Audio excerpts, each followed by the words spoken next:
Hey everyone, welcome back to Canadian Insights. So you know that awkward moment when someone asks you to do something you've already said no to like 50 times, but they're still hoping that maybe, just maybe, this time you'll change your mind? Well, Alberta Premier Danielle Smith is living that reality right now, except instead of asking to borrow your car, she's asking BC to lift a tanker ban that's been in place since the 1970s and is basically considered sacred territory by coastal communities. And folks, she's trying to sell this like it's a totally reasonable ask. We've got premiers playing political chess, a 50-year-old tanker ban hanging in the balance, and enough diplomatic tension to power a small city.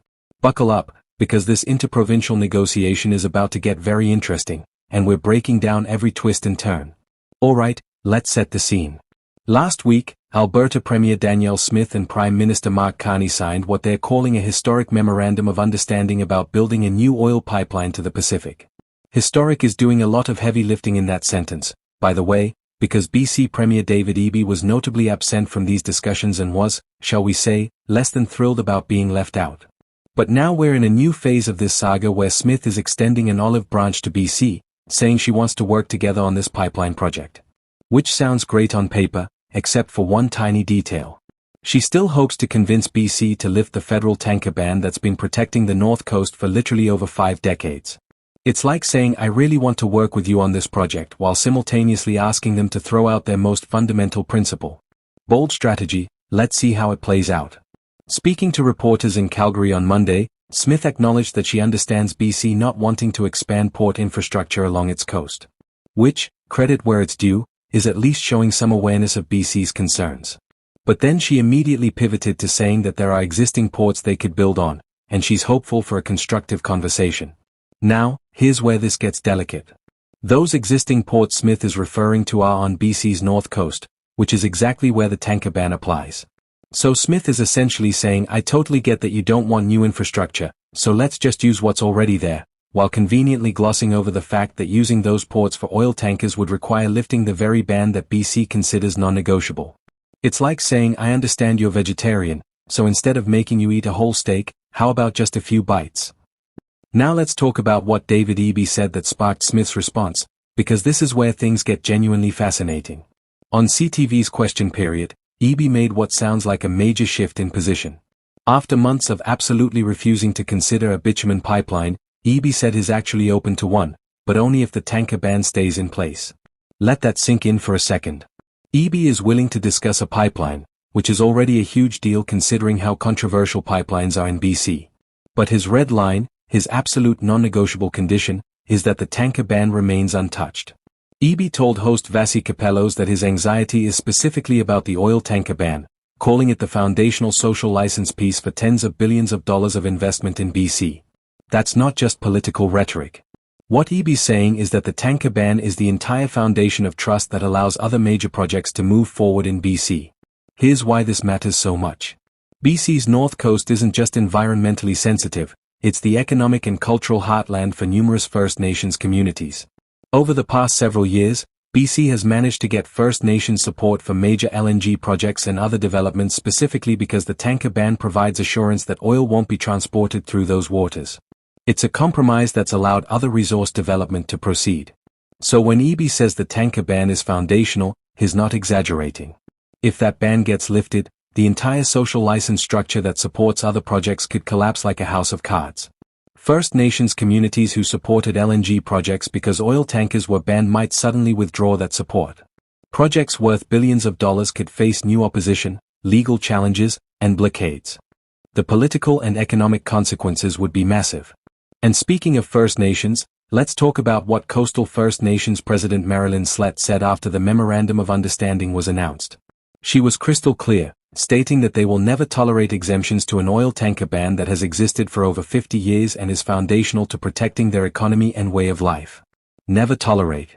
Those are pretty strong words, and they are backed by decades of consistent opposition to oil tanker traffic. The tanker ban officially became law in 2019.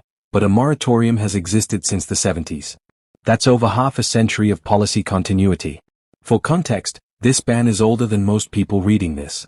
It's been protecting waters from the northern tip of Vancouver Island all the way to the Alaska border, including Haida Gwaii. The ban prohibits oil tankers carrying over 12,500 metric tons of crude or persistent oil from docking, loading, or unloading at North Coast ports. It's comprehensive, it's long-standing, and for coastal communities, it's absolutely essential. So here's the puzzle that Smith is trying to solve. Alberta desperately wants better market access for its oil. The province's economy depends heavily on getting bitumen to international markets, and the Pacific Coast represents a massive opportunity to reach Asian buyers. Smith isn't wrong to advocate for Alberta's economic interests, that's literally her job as Premier. But she's running into the immovable object of BC's tanker ban, which isn't just a policy, it's a cultural and environmental commitment that's been defended for generations. Smith's hope that she can convince BC to lift this ban is, let's be honest, pretty optimistic. It's like hoping you can convince someone to trade their beloved family home because you promise to be a really good neighbor. What makes this situation so tricky is that both premiers actually have legitimate points. Smith is right that Alberta needs better market access and that a Pacific pipeline could be economically transformative for her province. Eby is right that lifting the tanker ban could destabilize billions in existing investments and break trust with First Nations communities who've supported other projects specifically because oil tankers were prohibited. These aren't positions based on stubbornness or political posturing, they're genuine competing interests that don't have an easy compromise. And that's before we even factor in the federal government's role, with Prime Minister Carney having signed that MOU with Smith while apparently not fully coordinating with BC. The really interesting part is that Eby's conditional openness to a pipeline creates a theoretical path forward, just not one that Smith wants to take. If you could build a pipeline to the BC coast but somehow not use it for tankers, maybe you could thread this needle. But that doesn't make a lot of practical sense. Why build a pipeline to the coast if you can't actually ship the oil from there? It's like building a bridge that stops 3 feet before the other side. You could theoretically do it, but what's the point? Unless there's some creative solution involving existing southern ports or alternative transportation methods, it's hard to see how you satisfy both Smith's need for Pacific access and Eby's insistence on maintaining the tanker ban. And let's not forget the environmental dimension here, because that's not just political theater, that's real concern about what happens if an oil tanker has an accident in these waters. The BC North Coast has some of the most pristine marine environments in the world, critical habitat for countless species, and waters that coastal communities depend on for fishing and tourism. An oil spill in those waters would be catastrophic, and the risk isn't theoretical.